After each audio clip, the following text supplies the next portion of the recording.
I'm doing a mic check. Can you hear me?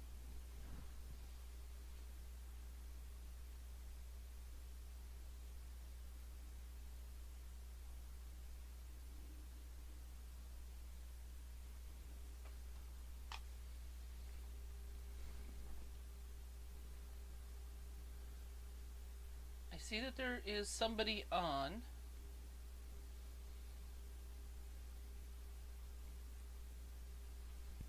Can you hear me?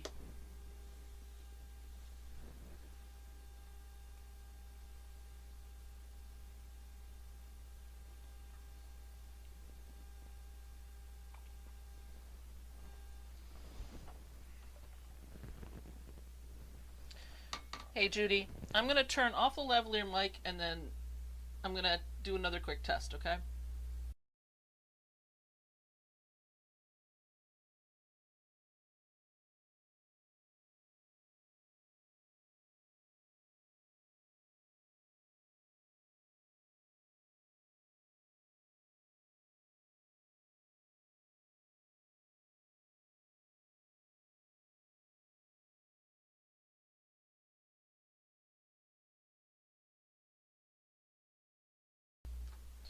Apparently, when I asked, can you hear me now, you could not. So I guess we're sticking with the lavalier until my son can come and look at this more. Thanks for doing this with me, Judy.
Apparently I accidentally turned the mic off.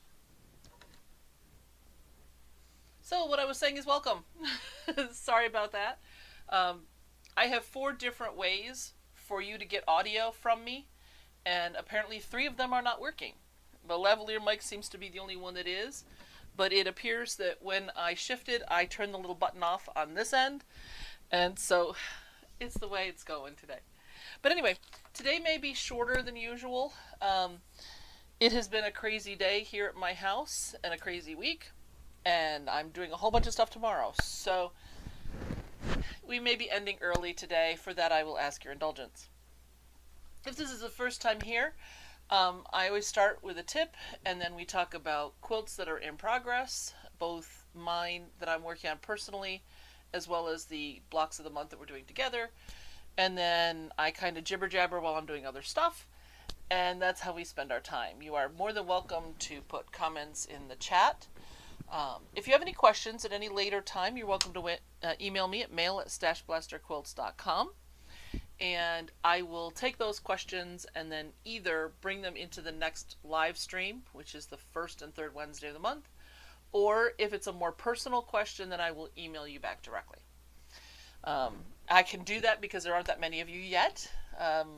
Honestly, I'm hoping it gets to the point that it's hard to do that, but I will do it for as long as I possibly can. So, the tip for today. Color coding. I know a lot of you know about color coding, just in general, that it's a great way to keep track of things, but a lot of people don't think about color coding their sewing rooms. So, for example, you might want to consider when you are marking pages in a magazine with quilts that you'd like to do, with different colored post-it notes. Maybe the everyday yellow one is for the actual, I like this pattern, versus this is an interesting color combination, or this is a good tip or trick, or something else. Whatever categories apply to how you look at magazines. If you color code them, then when you are looking for color ideas, then you know to go to the blue post-it notes in all of your magazines to examine those colors to see what you liked about them, what you didn't like about them. Or if you're looking for a tip or trick, I remember reading something about that, then maybe you go to the green post-it note. And they do make post-it note flags. I'm not as much of a fan of those. Those don't tend to stick very well. I would get the ones that are 1 inch by 2 inches. Those tend to stick, very nicely on the page. And then that way, when you just look at that magazine, you'll see all those colors and you'll know what you were interested in that magazine. If you tear magazine articles out, then you might want to consider color coding the notebooks you put them in. So even if you have 4 little ones versus 1 hunkin' huge one, if one is for patterns and one is for tips and one is for something else, it'll cut down your retrieval time. So that's the whole idea. Is if you want to quilt, you want to be efficient about it, you're going to want to be able to find what you're looking for. Of course, if you just want to browse, you just browse. If you just want to do that, that's fine too, even if they're already pre-marked. So that's just a tip for today. In terms of life, you can apply that tip. A lot of people don't know that there are computer programs that can color coordinate your file folders on your computer. Most people just have the manila colored file folders. There are computer programs where you can color those. So if you have your physical file folders colored, you can make your computer colored to match. And that's a very nice way to make things easier to find. So anyway, so that's the tip. So last month's block of the month is this one. Okay? Hopefully you saw it. Hopefully you've made it. And it involves, in this case, a diamond and adding 2 triangles to it. Well, this month's block is exactly the same thing, except we've cut the diamond in half and we've added 2 different triangles to it. So this is our block for June. And the instructions for this, Scott is probably going to post tomorrow. So I hope you like it. I thought this was kind of cute. So that will be block 5 out of the 9 that we're doing. possibly 12 if I get to them. Okay, so there you go, block number 5. Um, let's look at the wall. Okay, so no, you can't see. So let me come up here. Oh, change camera. Camera 3. Let's go up. That's all the grandmother's flower gardens I was able to get done this week. Sorry to say. These last 2 weeks. My hands have been hurt. I overdid on both sides, but mostly on my left side, this tendon here and musculature. There we go in English.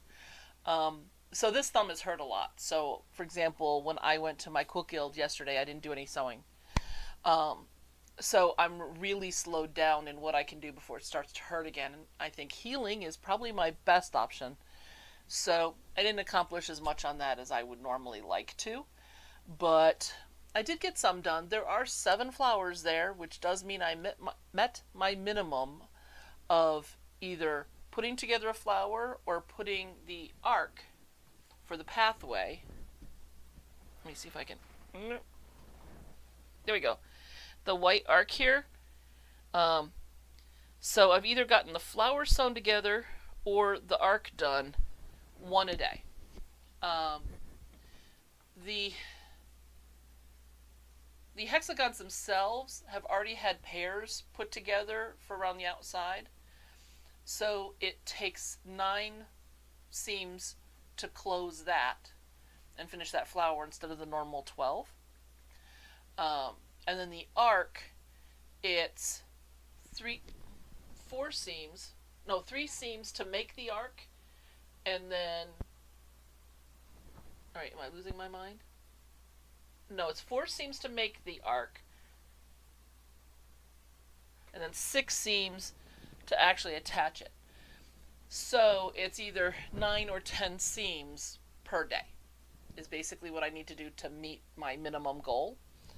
Keeping in mind that even with my minimum goal, it will take me a couple of years to finish this quilt. Because there's 289 flowers, which each needs a path. Then the paths and flowers need to get sewn together. Then those rows get sewn together. So it's going to take at least a year. Excuse me. If I get in some good sewing days, it could easily take 1.5 years, 2 years. But since I have no time frame on this, I have no deadline to worry about, I can just relax and deal with it later. Otherwise, we also have, over here on the top above the blocks of the month down there, that's what I was working on last time. I was attaching those boxes around the 4 patches, and I'm trying to decide how big I want this quilt to be. These particular 4 patches are dotted material from a single line, and I'm not sure which way I want to tackle this. Number 1, I could add sashing and make it just into a baby quilt. That's not a problem. Second, I have some of these patches in a smaller size, so I could expand the number of blocks I have by simply enlarging the boxes around, and then the boxes would still, everything would finish at 5 inches. Not finished, sorry. The block is 5 inches raw because of the size of the center block. So I could make the 5-inch raw blocks.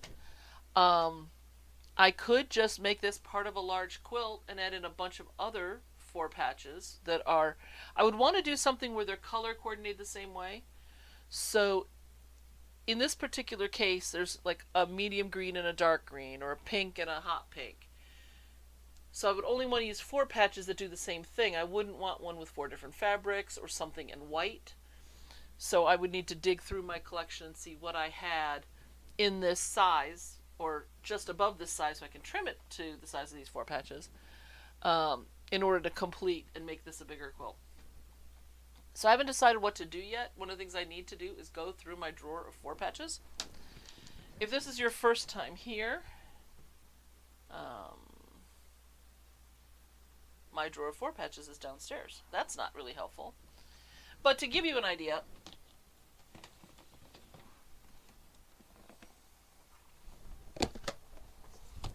actually this is one of my drawers of 4 patches. I have 2 drawers this size of 4 patches. So I have a lot to choose from. But, for example, some of these came from doing my StashBlaster quilts. So these are remaining scrap pieces that I just cut to the right size and sewed together. There's a wide variety of sizes here. There's tiny ones like this, and there's great big ones that are like 18-inch 4 patches. So I have options, but I would need to go through and see. I have a lot of these twisted 4 patches from our quilt 2 years ago that we did together as a group, and I'm not sure what I want to do with these either. Do I want to either square them up into standard 4 patches, or do I want to do another twisted 4 patch, maybe with some sashing or some other 4 patches to use these up? So since I can't sew, I've been doing some other things.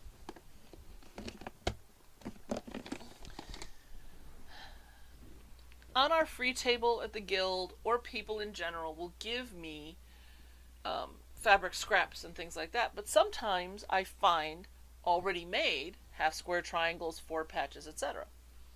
So when I do, I bring them home, I put them in my to be laundered area, and I wash and dry them I wash them on hot and I dry them on high just like I do my regular fabrics. Now why would I do that with an already made patch?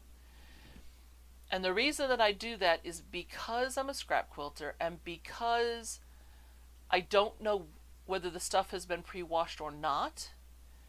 I don't find any nasty surprises with either running inks, dyes, or uneven shrinkage. So while there still might be some of that, so for example, a shirt that's been laundered 10 or 15 times didn't have just its initial shrinkage. It's going to have some more, but it's significantly less. I tend to get much better, flatter quilts, and I don't have to worry about what's going on and where it came from. So it all still gets washed. Then I usually put it in a bag, just a reusable bag, and like this one, right? Actually, it's full of half square triangles right now. I don't want to cover my mic up. So that's all half square triangles. And so obviously, since they're just in a bag, they're all wrinkled and all of that. So what I've been spending a lot of time, well, whatever time I've had up here, which isn't as much as I would have liked, but the time that I've been up here, I've been pressing them. Okay? Now, because they've been washed and dried, they're not necessarily true to their original size, right? So they're just going to go in the drawer like this. When I have a project, the nice thing about half square triangles is that they can be trimmed down as much as you want. So although this, hold on, let me look at it here, see how big this actually is. This is slightly under 4.5 inches. This could be trimmed down to a 1 inch if I wanted to. Now, in that particular case, would I do multiple 1-inch blocks out of it, half square triangles? Of course I would.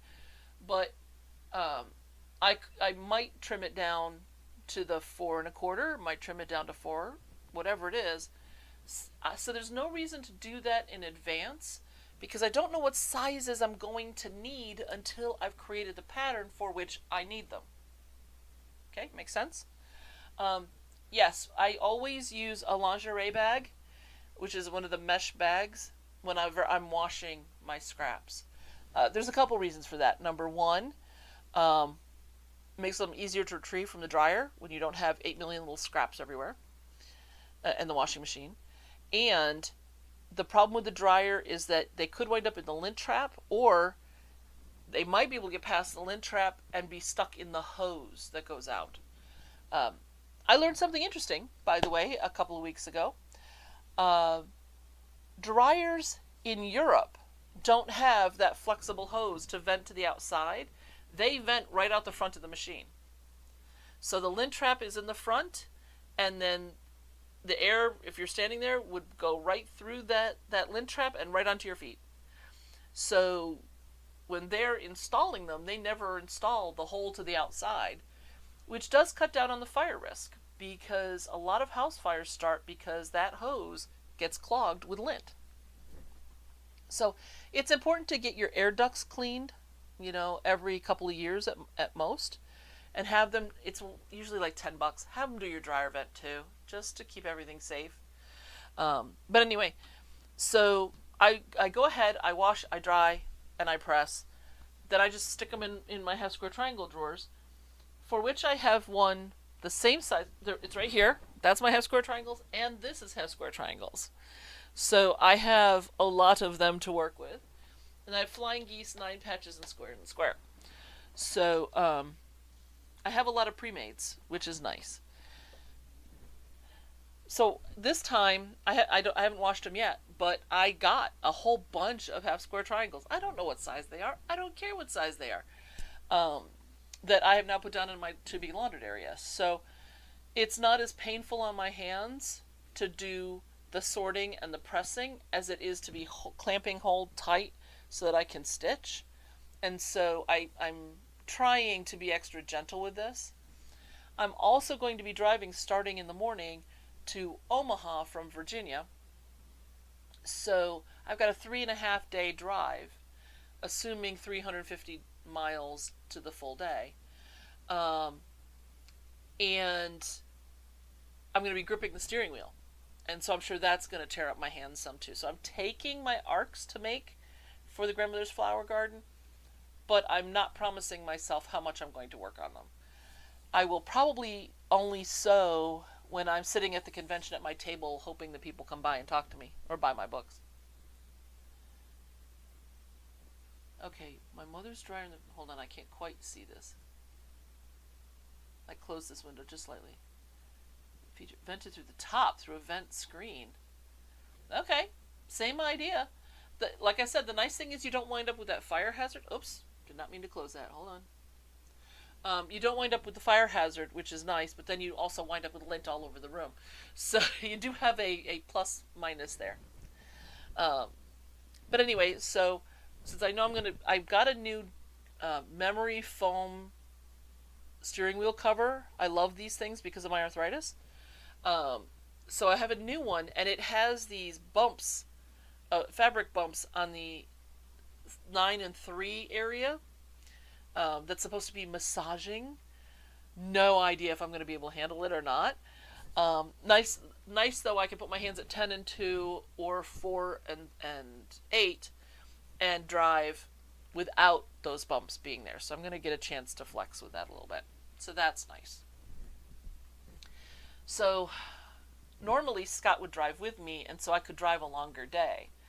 But given how many thunderstorms and stuff we've been having this month, I'm a little nervous about driving by myself on those gray days when I get sleepy when the sky and the road are the same color, basically. It's hard for me to pay attention, even with my book on tape going and everything else.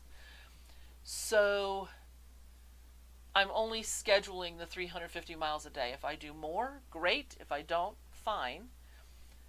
Amusingly, I did find fabric thrift stores that I do want to do for you guys, is to show you some fabric thrift stores. But it looks like it's going to be like right at the end of each of my first 2 days' drives, because it's Pittsburgh and Cincinnati, I think, or Chicago. I don't remember which one of them. And they all close at like 5 o'clock. So whatever it is, I have to get there before 4 o'clock in the afternoon to have any time to be in there and filming and all of that. So fingers crossed. I have addresses for like 6 different thrift stores that are kind of on my way. And if I can, it means I'll drive longer that day because I still need to get that 350 towards where I'm going. But I would love to have the ability to stop and do that. So, like I said, fingers crossed. And then I will be able to edit that, and you'll get an actual honest-to-goodness video from me, which you guys never get. or I may talk about it during a live stream and doing it as a PowerPoint. So that's up for grabs. We'll see what happens with that. But it should be a lot of fun. And it's interesting, the stuff that they have listed. Come to find out, there is a fabric thrift store near me. It's in Alexandria. But I was hoping to go yesterday after my guild meeting and before I had a training to do. But they're not open on Tuesdays. They're open Wednesday through Saturday or Sunday. So couldn't go. I have it on my list, so hopefully the next time in Alexandria, I'll be able to go there and see my local one as well. It lists things like buttons and thread spools and all kinds of artsy craftsy stuff. And I know you can get fabric and things at Salvation Army. A lot of the YouTubers that are out there that make clothes or whatever get stuff at a Goodwill or some other thrift store like that.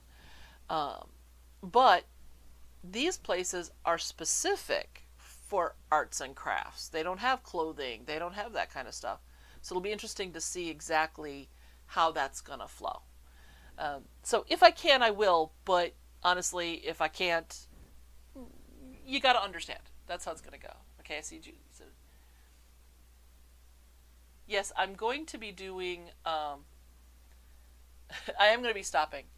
My plan is I'm going to set an alarm, and then just about every hour, I'm going to stop at, the closest rest stop or something like that. I'm not going to get off the throughway or something just to find a place to do that. But I'll go off to the next rest stop and then do some stretching and that kind of stuff. And then when the alarm comes off, I'll look for the next one. Unless it's a mealtime.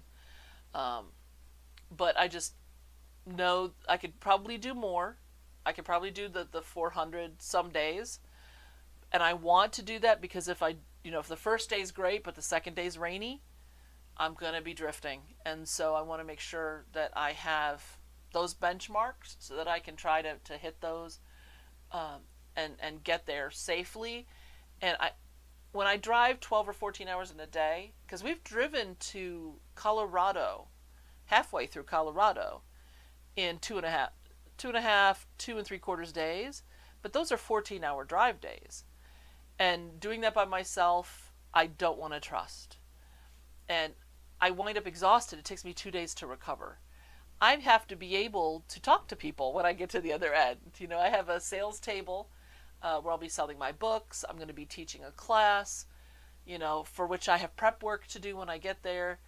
So it's like, okay, let's be smart about this and set that 350 goal, because that will get me there in time that I would be there like 1 o'clock, and then vendor setup is from 2 to 5 across the street. So I could get into my room, get settled down, go and get the stuff, go over, set up my tables, with everything except the books and other merch, and then go back to my room, get dinner, and relax and that kind of stuff. So that's the goal. Plans, there's an old saying that man plans and God laughs, because there's always something that's being thrown into the works you didn't expect. So I'm trying to leave extra space in there so that I'm covered. But today has been one of those days where I had plans, and so there you go. So I did do my email this morning, which was good, and then I went and got my hair done, so that's why it looks the way it does. And I got my nails done because people look at my hands while I'm talking. Actually, let me go back to the close view. People look at my hands while I'm talking. So I got them done. I got them done in boring.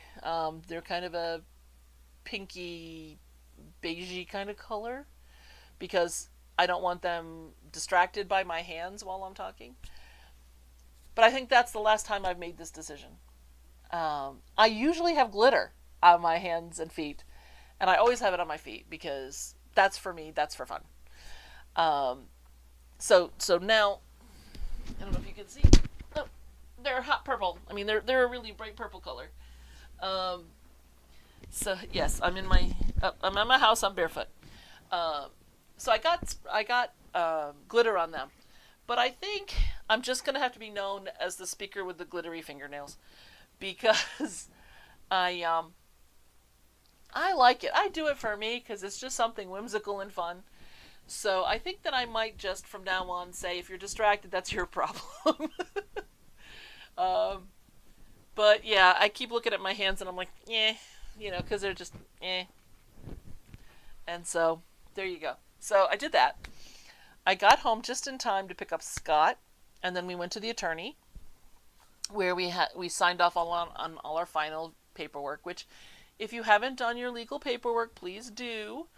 80% of people die without their legal paperwork done, which means lawyers make a lot of money at that point, and it comes out of yours. So it's much better to get your powers of attorney, both your financial and medical, and your will done, potentially a trust if you need one.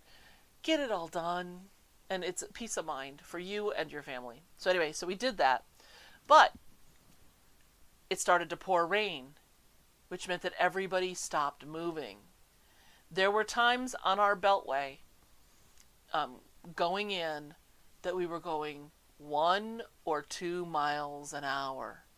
We were 20 minutes late, and I left 15 minutes earlier than I normally would need to get there.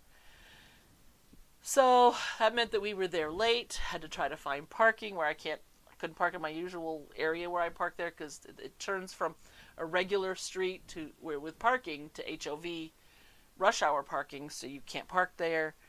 And of course it's pouring rain, so Scott and I are walking through the rain. So we get in, we get it all done. It's all done. It's all legit as of right now. And then we had to come home. We hadn't had dinner, so we went through the Arby's. I refilled my soda, came upstairs, got this thing going, and ate my dinner right here at my sewing machine. I made myself a rule. I was never going to have anything with sugar that could be spilled or anything in my sewing room. But the only way that I could get everything done I needed to be on time, was I was sitting here eating Arby's. So I have Arby's wrappers in my trash can, which is against every rule I've ever set for myself. But, some days you make it work.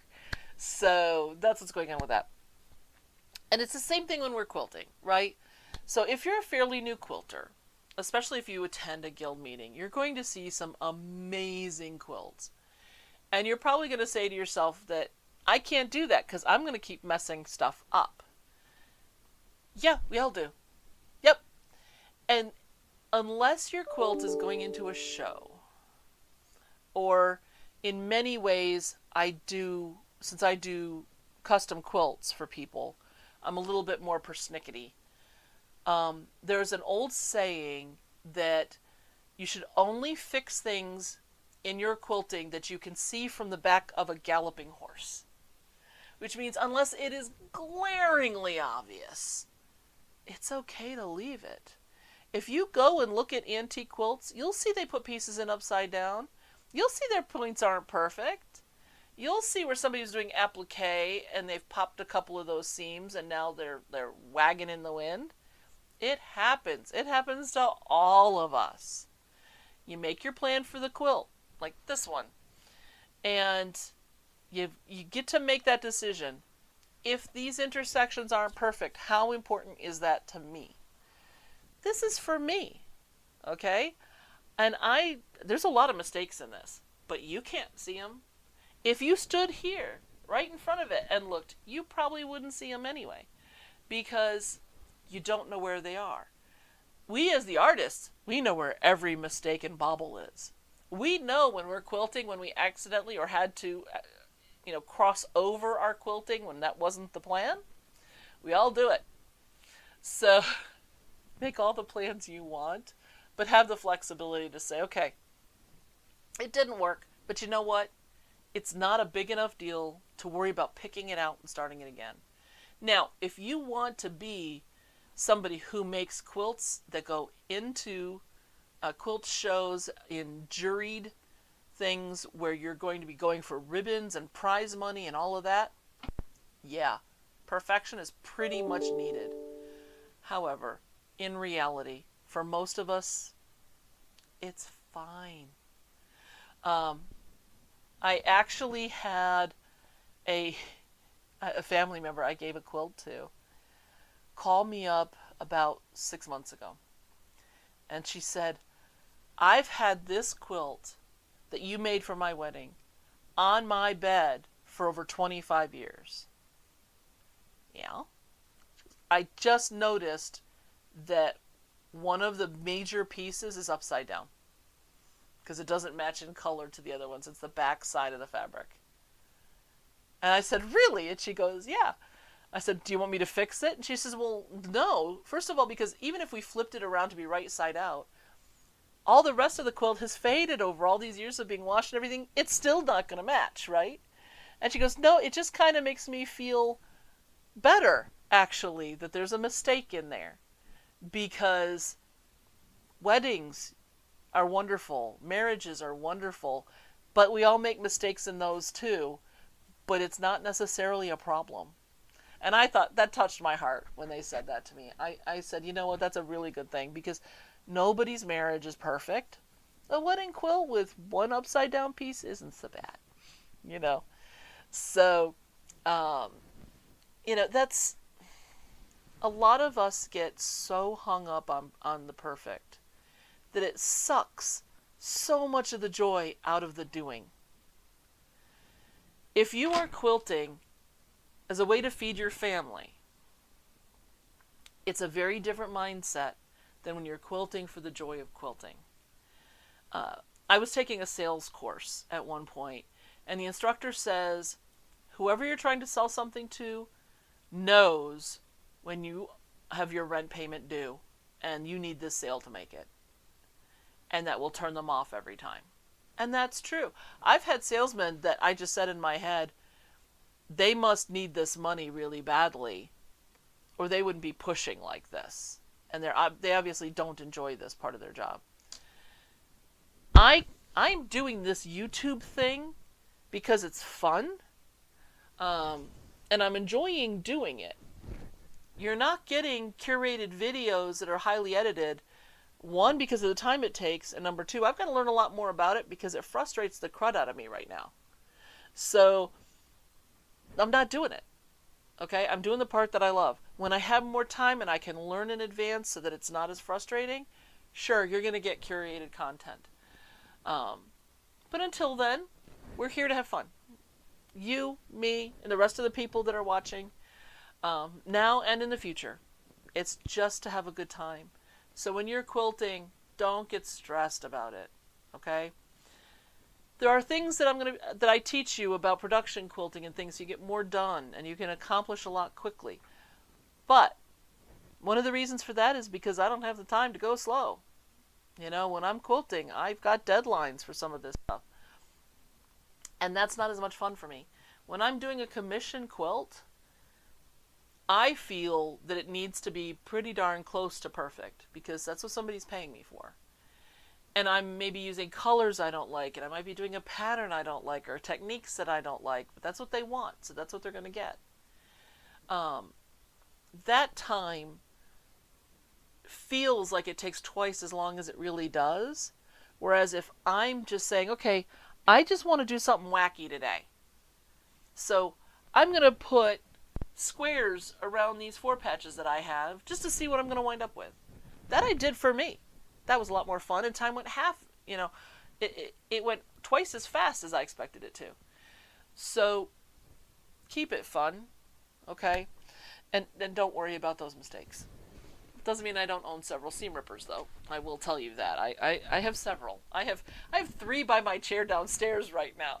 I had 2 already, and then I won one at a guild meeting, I think, or somewhere. I forget where. I won another one, and it's still sitting down next to my chair. Okay. I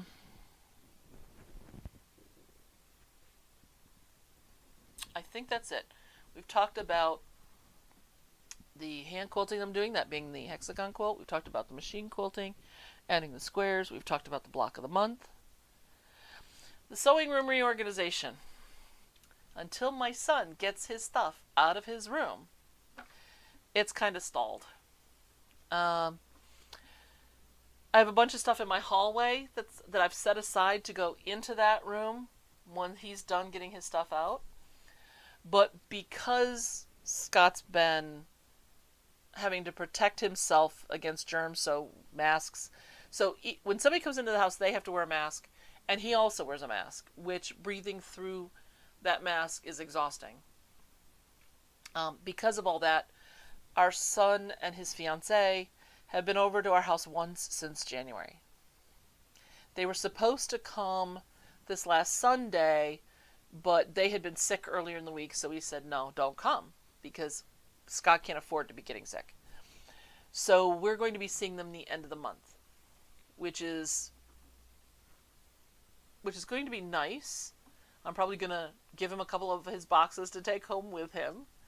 But we may actually see them twice in that week, because if we see them on Sunday, then our anniversary is the end of the week, and assuming Scott has permission and we can pull it off, we may be going out to dinner. Every year, instead of doing Mother's Day and Father's Day and anniversary gifts, Jonathan takes us out to a restaurant called the Melting Pot. Now, if you don't have one near you, it is a fondue restaurant. So you start with a cheese fondue, then you do some sort of meat and seafood fondue. There's several different cooking oils and bouillons and stuff you pick from. And then it finishes with a chocolate fondue. And so he takes us and we do that. So I might actually get to see my son twice in a week, which I haven't done since he moved out. So that'll be particularly nice as well. But like I said, when he comes here on that Sunday, I'm going to send him up here and figure out how come you guys can't hear anything from the other microphones, because it was working just fine, and so I don't know why it doesn't work now. And according to this, it's working. So, but we'll get that. Yeah. So anyway, that's that. I think we're actually good for today. I'm going to be doing some more pressing when I get back. Here's the thing. Whenever I travel and I'm driving somewhere, I can't sleep for the several nights before. So I would not be at all surprised if I start my drive at 3 o'clock in the morning. So when I'm done here, I'm going to go fuel up my car, because I didn't get a chance on my way home, right? Because I had barely enough time to get through Arby's. I'm going to go fill up my car because the gas stations aren't always open where I would need them to be that early in the morning. And so I'm going to start whenever I'm awake, because waiting to start doesn't really help me, because I'm going to be awake the whole time, right? And I don't end any earlier. So I will be heading out whenever it is that I'm fully awake and ready to go. I'll probably have to take a nap along the way. It won't be the first time I've napped in a rest area. It's not my favorite thing to do, obviously, especially alone. But because, if Scott was there, he'd be driving and I'd take a nap, and then we'd switch and he'd take a nap. But it is what it is. So there we go. So I'll gas up the car, get that ready, and then head out again in the morning. So I'm not going to do any more sewing tonight, but when I come back, I'm going to be doing a lot of pressing. So I have the half square triangles, but I also have things like strip sets that people have made. A lot of pairs, which I will then chop up and then turn those into 4 patches, because half the sewing's done already, right? I'll probably do all of that downstairs in front of the TV. I'll set up my giant 2x6 foot ironing board that I made. And so I'll iron a whole bunch, and then I'll cut a whole bunch. So I'm probably going to need a second or third even leaders and enders box for that kind of stuff. And then I'll worry about going ahead and getting that all done whenever it happens. That's the nice thing about having these drawers of half square triangles and 4 patches and stuff. They happily just sit there and wait until the time comes. Now, I am running out of room. So if you look over here, these drawers are completely full. I could probably put another 30 half square triangles in there. This one is pretty darn full. So what happens when a drawer is full? Whether it's the strips that are on the wall behind you, or it's my pre-made blocks, something has to get made with them. So I've already designed 3 or 4 different blocks that I may use half square triangles in. I'm trying to decide which one I want to do. So that'll be yet another project that will get done sometime in the next year or two. Since there's no demand for it right now, I don't have to put a deadline on it. And without a deadline, I don't get any of the pressure. Okay? So I still have a ton of unfinished projects. I'm okay with that. Some of them I already have all the fabric cut out and ready to go, and some of them I don't. Some of them it's just take some white and something else half square triangles and do whatever it is with it. Or I took a class and I have this block and I was going to do that other thing with it. Well, one question is going to be, do I want more than that one block? Because one of the things on my list is an orphan block quilt, because I have 3 drawers of orphan blocks, right, of the bigger size, that I just haven't taken the time to put together, lay them all out, figure out what my rules are going to be for who gets to play in the pool, and to put together the quilt. So I have a lot of flexibility here, and so it's nice with having all of this pre-made stuff. If I got a call tomorrow and somebody said to me, well, not tomorrow because of the trip, but let's imagine I was still going to be here. If somebody calls me and says, okay, family member, I need a wedding quilt or a graduation quilt or some quilt, bed size, okay, let's say king size, okay, and I need it within the month. Depending on what quilters were available to long arm it when I was done, I could have it done in a month because I've pre-made so much stuff that it would be quick and easy for me to put together an interesting quilt really, really quickly. So now, if I use the StashBlaster 1 method, then I can have a king size top done in a day. So that's nothing. I could have that done, in a week, if the long armor has the time and all of that. But I could have the top done in that time frame without any problem. But those get kind of boring after a while to make. Excuse me. So if I want to make something that's more intricate, like this is going to take more than a week to make, obviously, right? Now, these squares, these are half square triangles, finished at 1 inch, right? So it took an awful lot of squares to do that. However, since they're pre-made, I still would be done in about 60 to 70% of the time it would have taken me from the beginning, even using the fastest methods possible for making the half square triangles. So it's really nice that I have that opportunity because of my drawer fulls. And that even includes the fact that I have to square them up. Okay? So that's why I do it. I've had people ask me before why I ever take things like finished blocks off the free table. Because it's only 1 or 3 or 8 blocks that you have. It's not enough to do a whole quilt. True.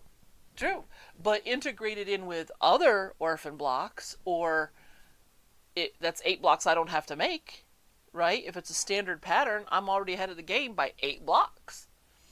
So it also keeps them from hitting the trash, because anything that doesn't get taken from the free table, the person is supposed to take home, but usually they just sweep it into a trash can and it's gone. And I hate to see all that money for the fabric and time that got put into it put to waste. So for me, it's a speed benefit to me, a money benefit to me because I'm not paying for the fabric, and it's good environmentally. So that's one reason why I do. So like I said, I got about 50 half square triangles off the table just yesterday. So there isn't enough room for those in there, so I'm gonna have to find a way to use them. This red and white quilt, this was done because there wasn't room in the drawer anymore, and these were all squares that I already had in the drawer. the half square triangles. So that's exactly the thing. That's why there's some pink rows here. So there's a pink diamond here, and there's a pink half a diamond here, because I didn't have enough red and whites. So I pulled out my pinks, and I said, okay, let's pull out enough of them to do something interesting with them. And so that's what I did. So hopefully this was worthwhile to you. Right now I'm just getting to the blathering stage. So I think that I'm going to go ahead and stop a little earlier today. When I come back, I will be getting home the Sunday before our next live stream. So I wouldn't expect much from me in terms of how much I've sewn at that point, just so we're square. I'll do what I can, but who knows. Oh, one other thing. So there had been a conversation about doing some sit and sews where you guys could ask questions. The only way I've found to do that, other than through a chat like this, is Zoom. The problem with doing it on Zoom is you wouldn't get notification when I was doing it, which means it would need to be scheduled, and that's not an option for me right now. I can do things like do a demo sew while we're on, and then you can use the chat, but most of you don't watch this when it's live. So if any of you know of any platforms that would notify you that there was something going on so that you could hop on, and where you could actually like talk to me, let me know what that is. The Zoom thing is what I use for like classes, because then people can ask me questions. However, you have to know to go, and you have to get an invitation. So that's something where if you have a solution for me, I haven't been able to find one yet.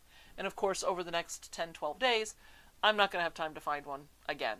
So think about it. Let me know what you know. I'd appreciate that. If you have stuck it out this whole time and you are new, thank you. You have extreme fortitude, and you're truly appreciated. Those of you who watch it, either live or afterwards, thank you as well. I appreciate having you all here. If you haven't subscribed, please do so. And if you hit the bell, you'll get the reminder. I usually start about 15 minutes early so that you'll get the notification, and you still have time to go get a drink, get settled in order to start watching.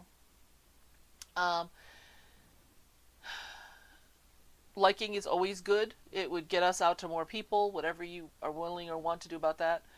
But all in all, love to have you here. Would love to have you participating in the chat.